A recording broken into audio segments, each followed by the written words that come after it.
The year is 1898. Olaf Eichmann, a Swedish immigrant farmer, is clearing a patch of land on his homestead in rural Minnesota. As he pulls a stubborn aspen tree from the earth, he finds something tangled in its roots. A rectangular slab of gray wax stone, 200 pounds, covered in carvings. They are not the markings of local Native American tribes. They are runes, the ancient script of the Norsemen. When translated, the stone tells a terrifying story.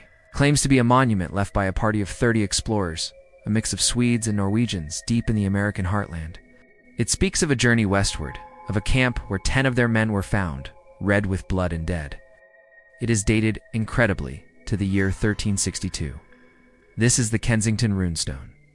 If it's real, it has a stone diary of a doomed expedition that reached the center of America more than 100 years before Columbus even set sail.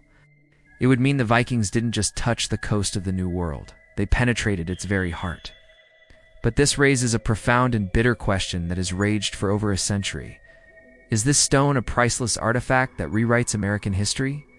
Or is it the most elaborate and successful hoax ever carved in stone? Before we can even approach the mystery of the runstones, we have to establish one undeniable history-shattering fact. The Vikings were here. For centuries, their presence in North America was considered a myth, the stuff of epic poems. These were the Icelandic sagas, the saga of the Greenlanders and the saga of Eric the Red. They told of heroic voyages led by the legendary explorer Leif Erikson around the year 1000 AD, following in the footsteps of his father, Eric the Red, who had colonized Greenland. Leif set sail west from Greenland into a sea of unknown possibilities. The sagas say he first landed on a barren, rocky land he called Helluland, or land of the flat stones, almost certainly Canada's Baffin Island. Sailed south to a forested coast he named Markland, or Land of Forests, which matches the coast of Labrador. Finally, he and his crew landed in a beautiful, temperate region where wild grapes and salmon were plentiful. A place so promising, he named it Vinland, the land of wine. For decades, historians believed Vinland was a legend, a sailor's fantasy. They were wrong.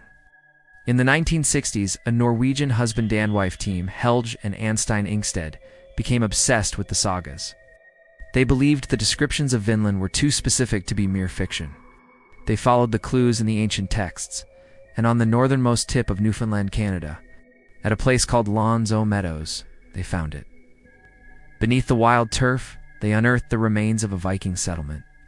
The outlines of Norse longhouses, built from sod, were unmistakable. They found a smithy, complete with a forge and slag from smelting Irona technology, completely unknown to the native peoples of North America at the time. They found Norse artifacts, a bronze ring-headed pin used to fasten a cloak, a stone lamp, and a spindle whorl. A small weight used for spinning yarn, suggesting that both men and women had lived there. Radiocarbon dating confirmed it. The site was occupied right around the year 1000 AD. This was the smoking gun. Lonso Meadows proved beyond any doubt that Vikings had established a foothold in North America 5 centuries before Columbus. The sagas were true, so we know they landed on the coast. The question then becomes, how far did they go? This is where the story moves from established fact into a realm of deep and compelling controversy. Ow. If we accept that Lonso Meadows was a base camp for further exploration, then the idea of expeditions pushing deeper into the continent becomes plausible. And for believers, the proof lies in stone. The Kensington runestone is the most famous example.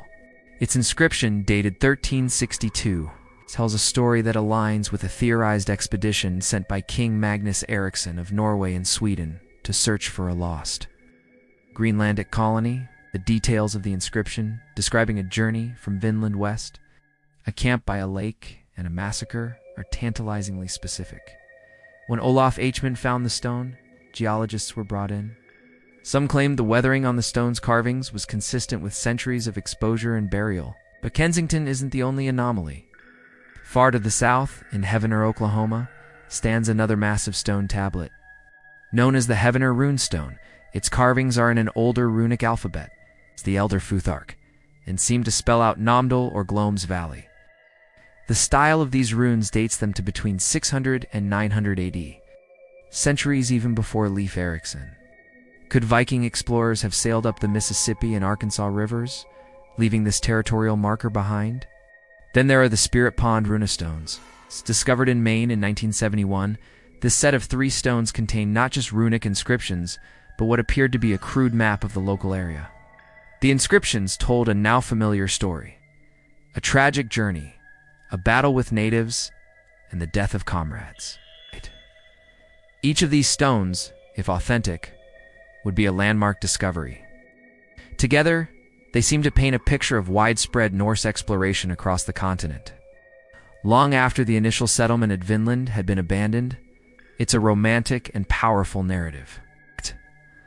A lost history of brave explorers leaving their mark on a vast continent. However, for nearly every piece of runic evidence, mainstream academia and science have presented a powerful and often convincing case for why it is not what it appears to be. Let's return to the Kensington runestone.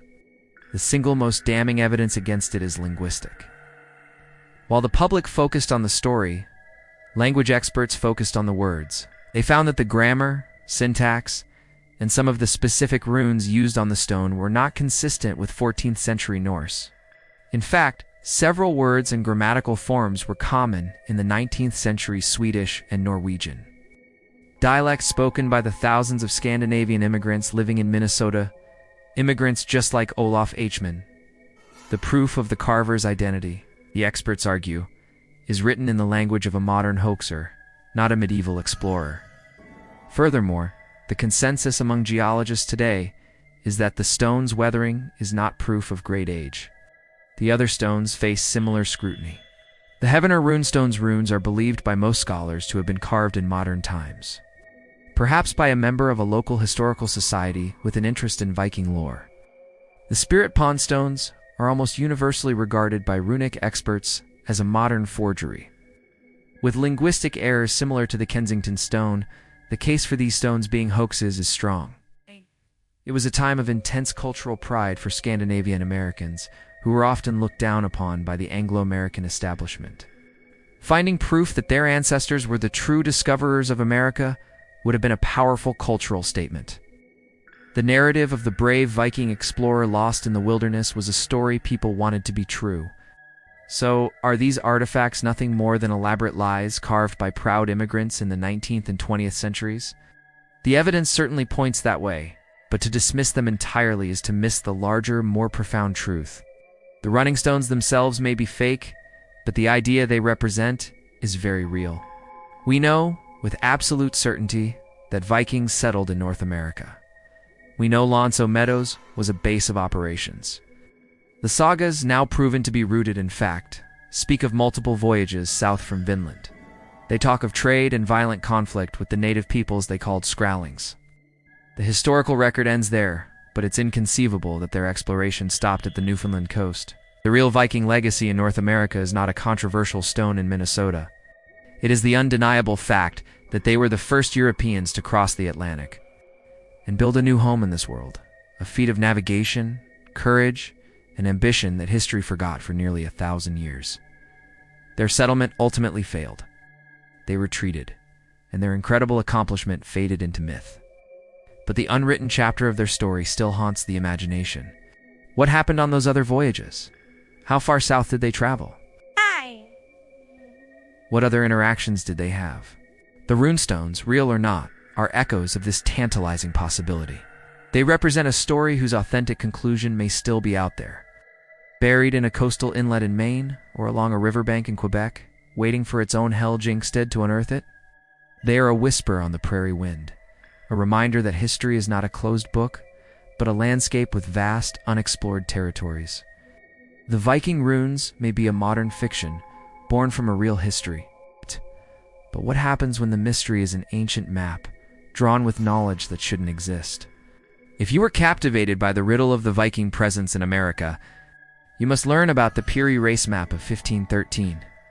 The chart that appears to show the coast of Antarctica 300 years before it was discovered,